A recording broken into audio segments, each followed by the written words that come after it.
Hello दोस्तों, आपका अपने YouTube channel RVC educational academy में स्वागत है। आज हम इस वीडियो में चर्चा करेंगे परमेय संख्याओं के बारे में। परमेय संख्याएं है क्या? ठीक, एकदम बेसिक से शुरू करने वाले हैं, तो आप अच्छी तरह से वीडियो को देखिएगा, कॉपी पेन साथ में लेकर बैठिएगा। आइए चर्चा करते हैं परमेय संख्याओं के बारे में। परमेय संख्या जानने के पहले हम सबसे पहले जानेंगे कि प्राकृतिक संख्या क्या होता है, पूर्ण संख्या क्या होता है, पूर्णांक क्या होता है। क्यों? क्योंकि इनकी प्रयोग यहाँ पे होना है। ठीक, तो सबसे पहले हम जानेंगे प्राकृतिक संख्याएं। ये प्राकृतिक संख्याएं क्या होती हैं? जैसे आपको बता दिया जाए, जैसे मान लीजिए आपके आसपास बहुत सारे वस्तुएं होते हैं, आप उनको गिनते हैं। ठीक, गिनते हैं तो आप गिनकर ही आपको संख्याओं को सीखा है। जो आसपास की वस्तुएं उनको आपने जो गिना है, वहीं से आपने संख्याओं को सीखा है।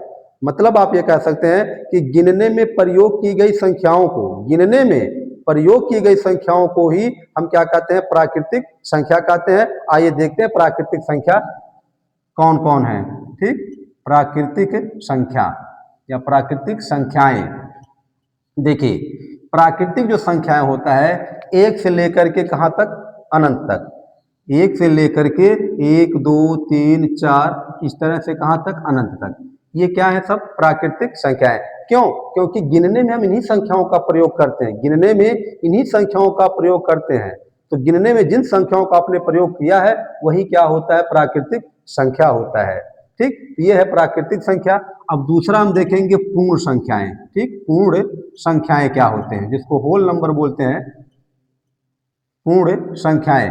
देखिए, पूर्ण संख्याओं में क्या होता है? जो ये प्राकृतिक संख्या है ना, ये आप एक से देखे हैं, अगर हम इसी को जीरो से शुरू करें, जीरो से, कहां से? जीरो लगा दें, प्राकृतिक संख्या के पहले आप जीरो लगा देंगे, यही आपका क्या हो जाएगा? पूर्ण संख्या हो जाएगा। क्या हो जाएगा? पूर्ण संख्या हो जाएगा। ये पूर्ण संख्या मिल गया आपको। इसके बाद देखेंगे पूर्णांक क्या होता है। पूर्णांक। ठीक, पूर्णांक के बारे में जानेंगे। पूर्णांक क्या होता है? देखिए, पूर्णांक जो आपका होता है, जीरो लिखेंगे आप, जीरो के राइट साइड आप, मतलब पॉजिटिव में एक, दो, तीन, कहाँ तक जाएंगे? इनफाइनाइट तक जाएंगे। ठीक, और लेफ्ट साइड जब आते हैं तो माइनस एक, माइनस दो, माइनस तीन, और इस तरह से कहाँ तक? माइनस इनफाइनाइट तक। माइनस इनफाइनाइट तक। ये जो होते हैं ना, ये पूर्णांक होते हैं। क्या होते हैं ये सब पूर्णांक कहलाएंगे। मतलब पूर्णांक हमारा धनात्मक भी होता है, शून्य भी होता है, और ऋणात्मक भी होता है। ये पूरा आपका क्या हो जाएगा? पूर्णांक हो जाएगा। ठीक, यहाँ से कुछ क्वेश्चन भी आप निकाल सकते हैं। ये आपका प्रमेय संख्या थोड़ा हटके है, देखिएगा। पूर्णांक, अगर क्वेश्चन ये कह दिया जाए कि क्या सभी प्राकृतिक संख्याएं पूर्णांक हैं? क्या सभी प्राकृतिक संख्याएं पूर्णांक हैं? तो आप कहेंगे यस, सब के सब प्राकृतिक संख्याएं पूर्णांक होते हैं। क्यों? क्योंकि पूर्णांक हमारा एक, दो, तीन कहाँ से मिल रहा है? इनफाइनाइट से मिल रहा है। ठीक, फिर दूसरा क्वेश्चन, क्या सभी पूर्ण संख्याएं पूर्णांक हैं? तो आप ये भी कहेंगे सभी पूर्ण संख्याएं क्या होते हैं? पूर्णांक होते हैं, क्योंकि हमको पूर्णांक में जीरो से लेकर के इनफाइनाइट तक मिल रहा है। ये सब जीरो से लेकर इधर क्या होता है? सब पूर्णांक होता है। तो सभी पूर्णांक क्या होते हैं? सभी पूर्ण संख्याएं क्या होते हैं? पूर्णांक होते हैं। ठीक, तो आपको फिलहाल यहाँ बताना था प्राकृतिक संख्या क्या होता है, पूर्ण संख्या क्या होता है, पूर्णांक क्या होता है। तो हमने आपको बता दिया तीनों के बारे में। अब देखा जाए यहाँ पे, ये तो आपका हो गया। इसके बाद हमको चर्चा करना परमेय संख्या के बारे में। तो आपने इसके पहले वीडियो में सीखा है क्या? भिन्न। भिन्नों का जोड़, घटाना, गुणा, भाग, इन सब के बारे में आपने पढ़ लिया है।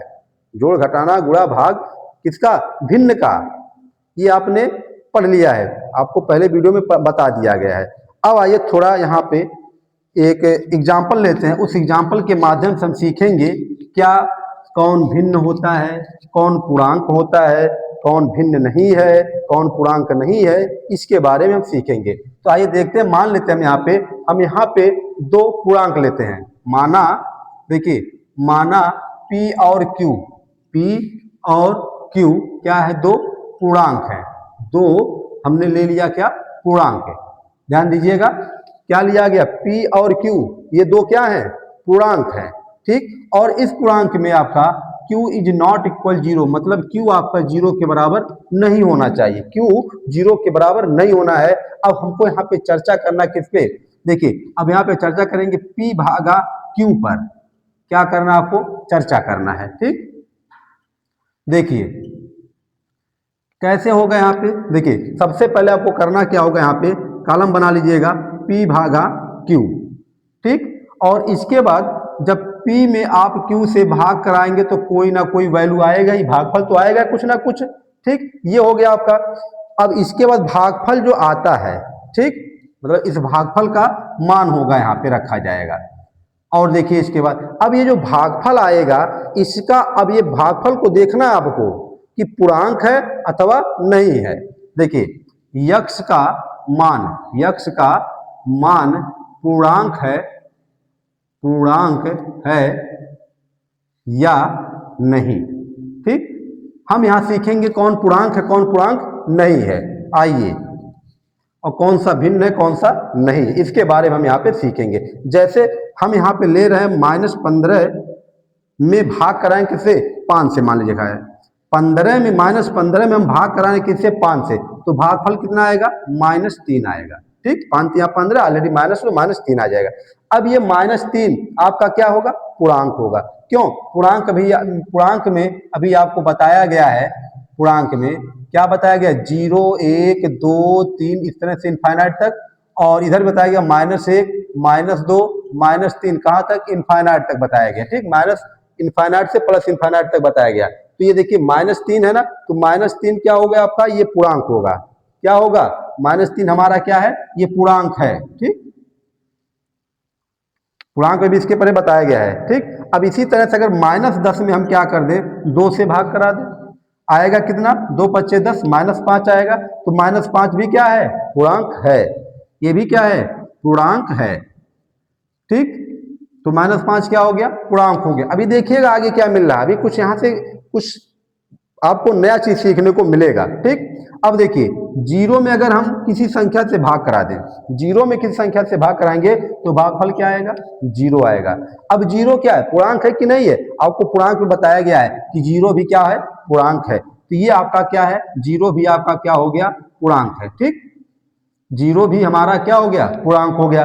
अब इसके बाद देखिए अगर हम यहाँ पे ले लेते हैं 11 और इसमें भाग करा रहे हैं 5 से, तो आएगा कितना, ये 11/5 आएगा। कितना आया, इसको भाग के रूप में बट्टे के रूप में लिख दिया, 11/5 कर दिया गया। अब देखिए 11/5 क्या ये पूर्णांक है, देखिए पूर्णांक ये आपका नहीं है। क्यों, क्योंकि ये सब आप देख रहे हैं ना, 1, 2, 3, 4 इस तरह से, क्या कहीं आप बट्टे में देख रहे हैं 1/2, 1/3, 1/5, 6/8, कहीं मिल रहा है पूर्णांक में जो बताया गया, ऐसा नहीं बताया गया आपको। तो इसलिए ये बट्टे में आ गया ना, और जब बट्टे में आ जाएगा तो ये संख्या हमारा पूर्णांक नहीं है। ठीक, पूर्णांक नहीं है।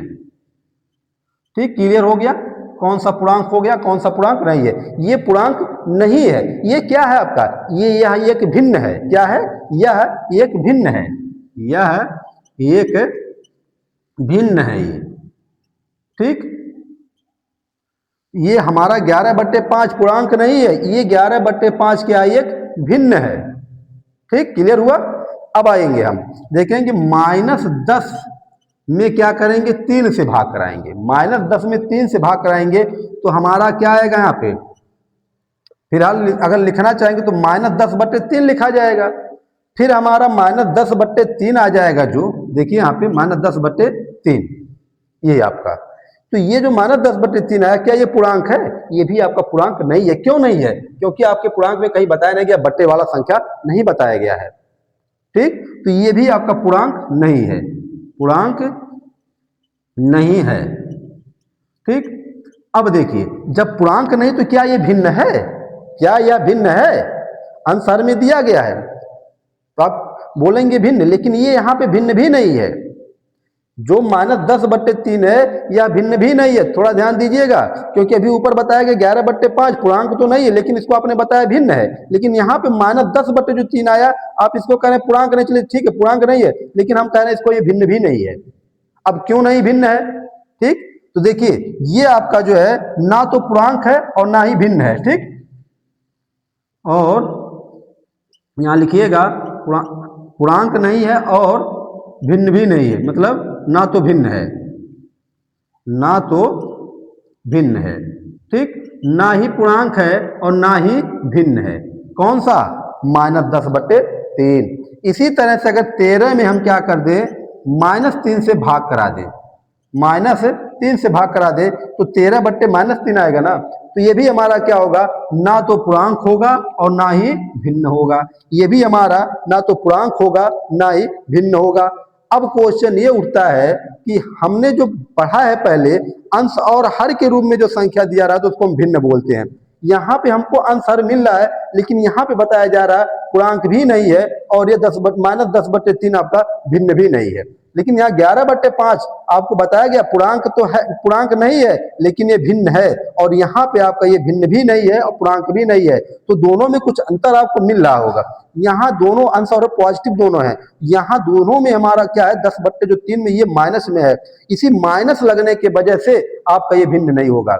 अगर जो संख्या अंश में अगर माइनस लग गया, अंश में कहीं भी माइनस लग गया, तो संख्या आपका भिन्न नहीं है, क्योंकि भिन्न जो होता है ये ऋणात्मक नहीं होता है। एक यहाँ पे ध्यान से आप इसको नोट कर लीजिए कि अगर कोई संख्या अंश और हर में दिया गया है, अगर वो माइनस में है तो हम उसको भिन्न नहीं बोलेंगे।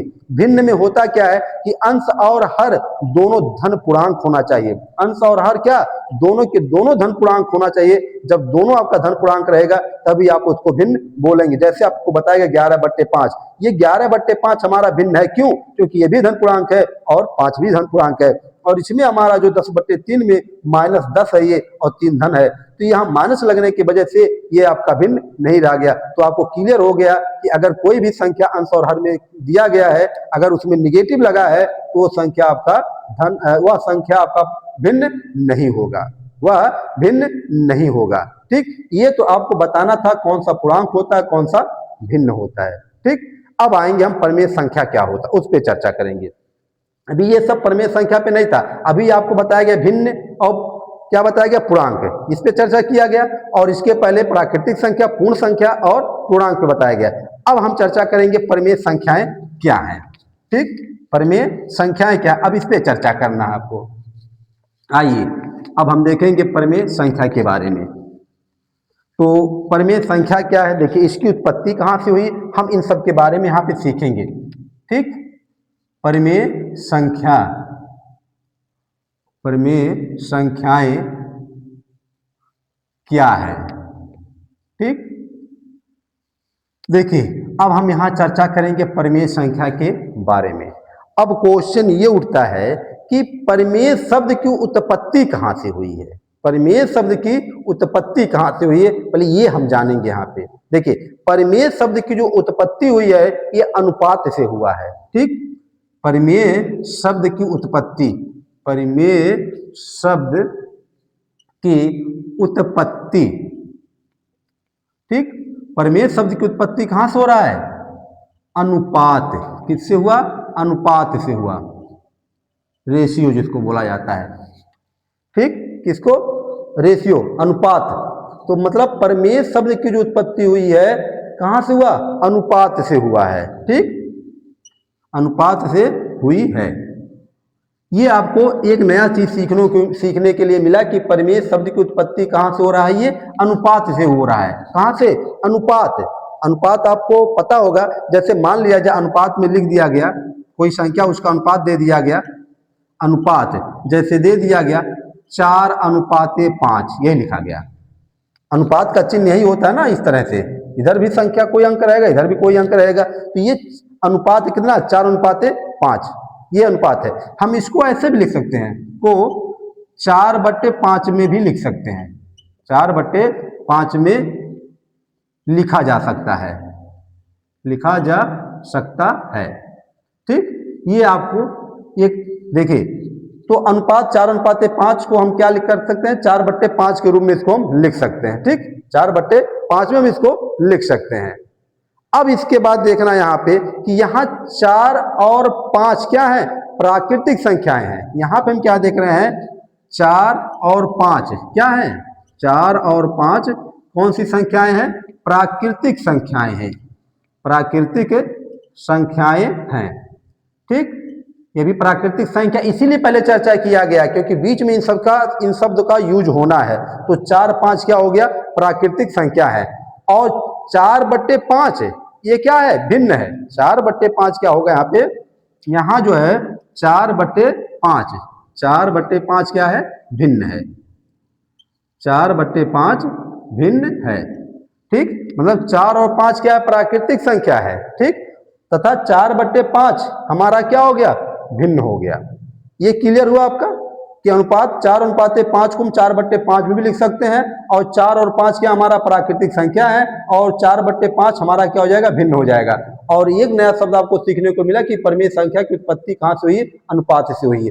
अब थोड़ा यहां ध्यान दीजिएगा, अगर मान लिया जाए कि अगर -4/5, देखिए यहां माइनस लग गया, अगर दे दिया जाए -4/5, कितना, -4/5, तो आप क्या इसको इस रूप में लिख सकते हैं, -4:5 में।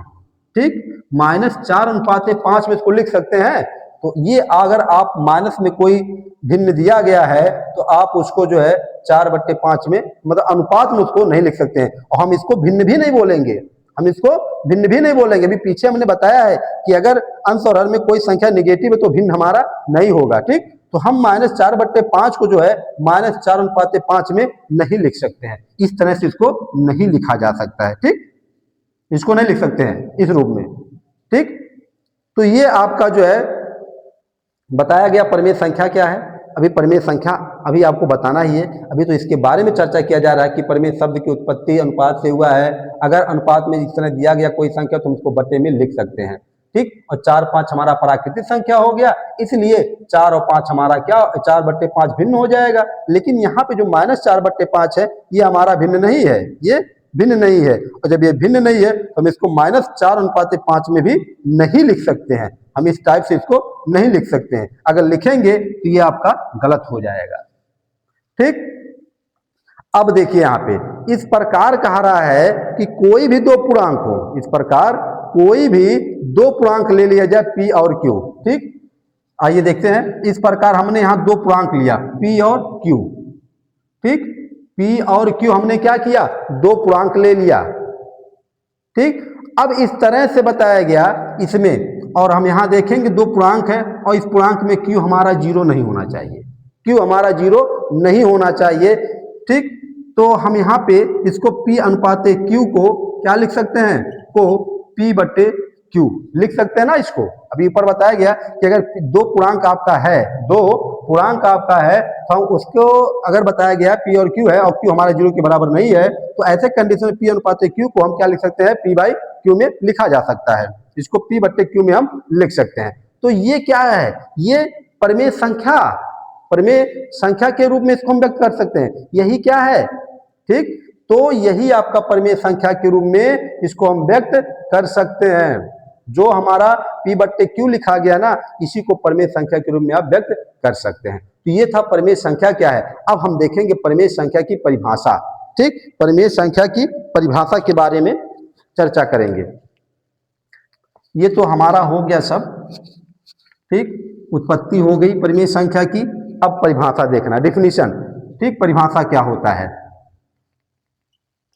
देखिए परिमेय संख्या की परिभाषा, मान लिया जाए एक परिमेय संख्या को एक ऐसी संख्या के रूप में परिभाषित किया जा सकता है जिसे P/Q के रूप में व्यक्त किया जा सके, जिसे P/Q के रूप में व्यक्त किया जा सके, जहां P और Q क्या होना चाहिए, पूर्णांक होना चाहिए। अभी यहां लिखा गया ना, P और Q क्या बोला गया था, दो पूर्णांक था, P और Q दो पूर्णांक लिए थे यहाँ पे, और इसको हमने क्या किया, इसको P/Q के रूप में व्यक्त कर दिया था, P/Q के रूप में व्यक्त कर दिया था। ठीक, लेकिन Q आपका कभी 0 नहीं होना चाहिए, इसमें जो Q आपका होगा ये 0 के बराबर नहीं होना चाहिए। तो अगर परिभाषा आपको लिखना है परिमेय संख्या का, तो आप क्या कहेंगे, एक परिमेय संख्या को एक ऐसी संख्या के रूप में परिभाषित किया जाता है जिसे P/Q के रूप में व्यक्त किया जा सके। ठीक, तो ये था आपका परिमेय संख्या, बेसिक चीज बताया जा रहा था, इसके क्वेश्चन आपको आगे बताया जाएगा। अब आएंगे हम भिन्न और परिमेय संख्या। भिन्न और परिमेय संख्या में हम कंपैरिजन कराएंगे। ठीक, देखिए अब यहां पे भिन्न देखना है और परिमेय संख्या देखना है। तो देखिए भिन्न और परिमेय संख्याएं और परिमेय संख्या, देखिए इन पे अब चर्चा करना है भिन्न और प्रमेय संख्या के बारे में। जैसे हम यहाँ कुछ एग्जाम्पल ले रहे हैं, दे दिया गया 7/11, 3/8 और 5/6, इस तरह से कुछ लिखे गए हैं, ठीक, आदि ऐसे बहुत सारे मिल सकते हैं। तो ये सब जो लिखा गया है, अगर हम इनका P/Q से तुलना करें, किससे, P/Q से तुलना करते हैं, तो ये सब किस रूप में होंगे, P/Q से जब तुलना करते हैं तो हम पाते हैं कि प्रत्येक भिन्न का रूप है, प्रत्येक भिन्न का रूप किसके जैसा है, P/Q के जैसा है। ये भाई PQ के रूप का है कि नहीं है। तो ये सब क्या है, ये सब भिन्न है, ये सब जो लिखे गए हैं ये सब भिन्न है। जब हम इसका तुलना करते हैं तो ये सब तुलना जब किया गया तो ये P/Q के रूप का है, मतलब P/Q का Q के रूप का है। तो यहाँ से इसको क्यों लिखा गया, भिन्न और प्रमेय संख्या क्यों लिखा गया, यहाँ देखिए। अब यहाँ से निष्कर्ष निकलता है कि सभी भिन्न प्रमेय संख्याएं होती हैं, सभी भिन्न क्या होती हैं, प्रमेय संख्याएं होती हैं, ठीक, प्रमेय संख्याएं होती हैं। मतलब जो भी भिन्न है वो सभी भिन्न क्या होते हैं, प्रमेय संख्याएं होती हैं, सभी भिन्न प्रमेय संख्याएं हैं, ठीक, क्लियर हो गया। इसीलिए इसको बताया गया भिन्न और प्रमेय संख्या। ये जो सब लिखा गया ना, ये सब भिन्न लिखा गया है। तो इसका अगर हम तुलना करते हैं P/Q के रूप से, जितने भिन्न दिए गए सब P/Q के रूप में हम इसको व्यक्त कर सकते हैं। और जब P/Q के रूप में व्यक्त कर सकते हैं तो ये सभी भिन्न क्या हो जाएंगे, आपके प्रमेय संख्याएं हो जाएंगे। तो ये था भिन्न और प्रमेय संख्या था, ठीक। अब हम चर्चा करेंगे क्या पूर्णांक भी प्रमेय संख्याएं होते हैं। ये तो भिन्न हो गया, अब पूर्णांक पे देखेंगे, क्या पूर्णांक भी प्रमेय संख्या होते हैं। यहाँ तो भिन्न हो गया आपका कि भिन्न प्रमेय संख्या हो गया, ठीक। अब आएंगे हम यहाँ देखेंगे क्या पूर्णांक भी प्रमेय संख्याएं हैं। अगला टॉपिक हमारा है क्या पूर्णांक भी प्रमेय संख्याएं हैं, प्रमेय संख्याएं हैं, प्रमेय संख्याएं हैं, ठीक। देखिए इस पे चर्चा करना है, क्या पूर्णांक भी प्रमेय संख्या है। अभी हमने वीडियो के शुरू में ही आपको पूर्णांक के बारे में बता दिया है, ठीक। अब देखिए किसी भी पूर्णांक को प्रमेय संख्या आप मान सकते हैं, किसी भी पूर्णांक को आप प्रमेय संख्या मान सकते हैं। कैसे, आइए देखते हैं। जैसे करके यहाँ पे हम एक एग्जांपल ले रहे हैं, -3, क्या ले लिया गया, -3 ले लिया गया। ये -3 क्या आपका एक पूर्णांक है, -3 क्या है, एक पूर्णांक है, ठीक। भाई पूर्णांक बताया गया -∞ से लेके +∞ के बीच जितने भी संख्याएं हैं वो सब पूर्णांक है आपके, ठीक। तो उसके बीच में हमने एक संख्या ले लिया -3, तो -3 एक पूर्णांक है। हम इस पूर्णांक को प्रमेय संख्या कह सकते हैं। कैसे कह सकते हैं, देखिए -3 जब है हम उसके नीचे 1 लिख सकते हैं। किसी भी संख्या के नीचे 1 लिखने से कोई प्रभाव नहीं पड़ता है, ठीक। अब देखिए -3/1 हो गया, तो ये -3/1 P/Q के रूप का हो गया कि नहीं हो गया, ठीक। तो इसलिए हम इसको क्या बोलेंगे, प्रमेय संख्या बोलेंगे। क्या बोलेंगे, प्रमेय संख्या बोलेंगे। अब ये प्रमेय संख्या है लेकिन आप इसको भिन्न नहीं कहेंगे, क्या भिन्न नहीं बोलेंगे, क्यों, क्योंकि अंश इसका माइनस में है, ये भिन्न आपका नहीं है, ये केवल क्या है, प्रमेय संख्या है, ठीक, प्रमेय संख्या है ये, ठीक। तो आपको समझ में आ गया -3 मतलब कोई भी पूर्णांक है तो प्रमेय संख्या है, ठीक। इसी तरह से अगर हम 0 ले लें, 0 भी पूर्णांक है, क्या है, 0 भी एक पूर्णांक है। अगर हम इस पूर्णांक को क्या बोले, प्रमेय संख्या के रूप, ये प्रमेय संख्या है। देखिए अगर ये 0 है तो हम इसको अगर लिखना चाहे तो 0/5 लिख सकते हैं, बिल्कुल लिख सकते हैं भाई, भाग कराएंगे 0 ही तो आएगा। तो ये देखिए ये भी क्या हो गया, P/Q के रूप में हो गया। अब ये भी P/Q के जैसा है तो हम इसको क्या बोलेंगे, प्रमेय संख्या बोलेंगे। मतलब 0 भी क्या है, 0 एक प्रमेय संख्या है, ठीक। यहाँ लिखेंगे 0 क्या है, प्रमेय संख्या है, 0 प्रमेय संख्या है, प्रमेय संख्या है, ठीक। ये आपको पता हो गया कि 0 प्रमेय संख्या है, ठीक। और कहीं दे दिया गया, पूछ लिया जाए कि 0 क्या प्रमेय संख्या है, तो आप कहेंगे हाँ 0 प्रमेय संख्या है, ठीक। अब क्वेश्चन ये उठता है क्या 0 धनात्मक प्रमेय संख्या है कि ऋणात्मक परिमेय संख्या है, जीरो धनात्मक परिमेय संख्या है कि ऋणात्मक परिमेय संख्या है। देखिए जीरो जो आपका है ना ही धनात्मक होता है ना ही ऋणात्मक होता है। ठीक, जीरो अब लिखेंगे जीरो ना तो धनात्मक परिमेय संख्या है, ना तो धनात्मक परिमेय संख्या है, परिमेय संख्या है, ना ही ऋणात्मक परिमेय संख्या है, ना ही ऋणात्मक परिमेय संख्या है, परिमेय संख्या है। ठीक, अब यहां से एक पॉइंट आपका और क्लियर हो गया कि जीरो जो है परिमेय संख्या है लेकिन ना ही धनात्मक है और ना ही ऋणात्मक है। आप इसको धनात्मक परिमेय संख्या और ऋणात्मक परिमेय संख्या जीरो को नहीं कह सकते हैं, केवल जीरो हमारा जो है वो क्या है, परिमेय संख्या है।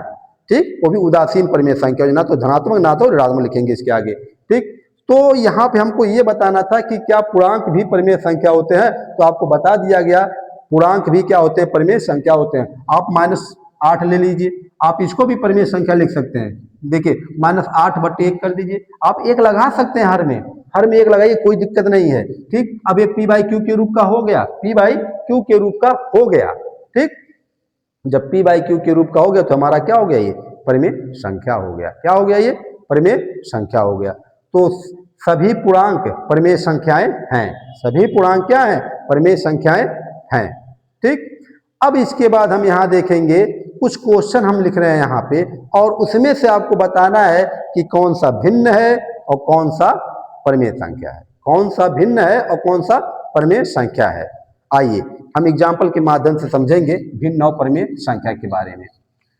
अभी आपको इसके पहले बताया गया कि भिन्न क्या होता है, कि भिन्न के अगर अंश और हर में कहीं निगेटिव लग गया तो भिन्न नहीं कहलाता है। ठीक, आइए हम यहाँ पे कुछ परिमेय संख्या लेते हैं। देखिए लिखा जा रहा है यहाँ पे परिमेय संख्या,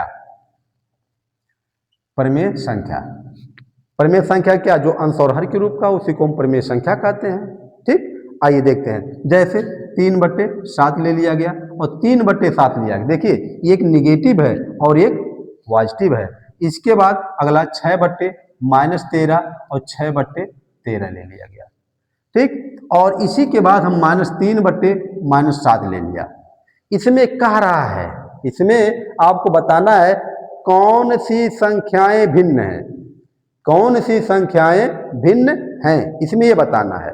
परिमेय संख्या दे दिया गया, परिमेय संख्या में कौन सी भिन्न है, कौन सी भिन्न है।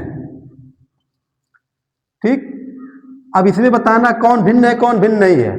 अभी आपको हमने बताया, शुरू में ही बताया है कि अगर जो भी अंश और हर में अगर निगेटिव लगा है, चाहे अंश के साथ चाहे हर के साथ, तो हमारा भिन्न नहीं होता है। ठीक, आइए हम यहाँ देखते हैं -3/7 ये धनात्मक है तो ये भिन्न है। ठीक, यहाँ निगेटिव लगा था ना, और 6/-13, 6/-13 यहाँ निगेटिव लगा है। और एक चीज ध्यान दीजिएगा, अगर ये -3/-7 के रूप में लिखेंगे तो ये भिन्न नहीं है, अभी ये भिन्न नहीं है, अभी बता रहे हैं, तो ये हमारे भिन्न नहीं है। अभी इस पे हम चर्चा कर रहे हैं, भिन्न नहीं है। ठीक, क्लियर हुआ। -3/7, 6/-13 और -3/-7 ये क्या है, ये भिन्न नहीं है। ठीक, अब आते हैं 3/7, 6/13, 3/7, 6/13, और ये जो -3/7 आपका है, -3/7 में अगर -1 का ऊपर नीचे हम गुणा करा दें, अंश और हर में गुणा करा दे तो 3/7 हो जाएगा। ठीक, अब इस तरह से हम लिखेंगे, जब माइनस को काट देंगे यहाँ से तो 3/7 हो जाएगा। अब ये क्या हो जाएगा, अब ये क्या है, ये भिन्न है, ये भिन्न है। ठीक, क्लियर हुआ। -3/7 चिन्ह लगा के रखेंगे तो आप इसको भिन्न नहीं बोलेंगे, और चिन्ह हटा दिया जाए तो ये क्या हो जाएगा, भिन्न हो जाएगा। क्लियर हुआ। ठीक, ये चीज क्लियर हो गया, परिमेय संख्या। लेकिन ये सब के सब क्या है, ये सब के सब परिमेय संख्या हैं, ये सब के सब क्या है, परिमेय संख्या है। ठीक, अब यहां से अगर ये चीज देखा जाए कि कह दिया जाए कि सभी परिमेय संख्याएं भिन्न नहीं होती हैं। देखिए परिमेय संख्या ये टोटल क्या है, ये परिमेय संख्या टोटल है, ये टोटल परिमेय संख्या है।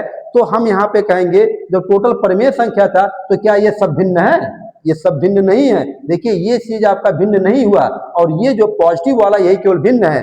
तो आप कहेंगे सभी परिमेय संख्याएं भिन्न नहीं है, लेकिन सभी भिन्न परिमेय संख्याएं होती हैं। सभी भिन्न, जितने भिन्न होंगे वो सब परिमेय संख्या है, लेकिन सभी परिमेय संख्याएं भिन्न नहीं होती हैं। क्लियर हुआ? इसके बाद इसमें एक धनात्मक परिमेय संख्या आता है, एक ऋणात्मक परिमेय संख्या आता है। तो आपके सामने ही लिखा गया है, ये जो आपका है जहां पॉजिटिव ये धनात्मक परिमेय संख्या हो जाएगा और जहां माइनस लगाया गया वो ऋणात्मक परिमेय संख्या हो जाएगा। तो क्लियर हो गया? धनात्मक परिमेय संख्या और ऋणात्मक परिमेय संख्याएं। तो जहां अंश और हर अगर धनात्मक है तो धनात्मक परिमेय संख्या, और अंश या हर इनमें से कोई भी आपका माइनस लगा है तो ऋणात्मक परिमेय संख्या कहा जाएगा। तो अब आपको समझ में आ गया होगा कि सभी परिमेय संख्याएं भिन्न नहीं होती हैं, परंतु प्रत्येक भिन्न जो होती हैं वो परिमेय संख्या होती हैं। तो ये तो केवल चर्चा करना था परिमेय संख्या के बारे में। ये तो बेसिक चीज बताया गया परिमेय संख्या के बारे में। इस परिमेय संख्या है क्या, भिन्न क्या है, कौन से भिन्न होते हैं, कौन से भिन्न नहीं होते हैं, क्या सभी पूर्णांक परिमेय संख्या होते हैं, क्या सभी भिन्न परिमेय संख्या होती हैं, इनके बारे में चर्चा किया गया। तो आशा करते हैं आपको वीडियो अच्छा लगा होगा। यदि वीडियो अच्छा लगा तो इसको लाइक करिए, शेयर करिए, चैनल को सब्सक्राइब करिए। धन्यवाद।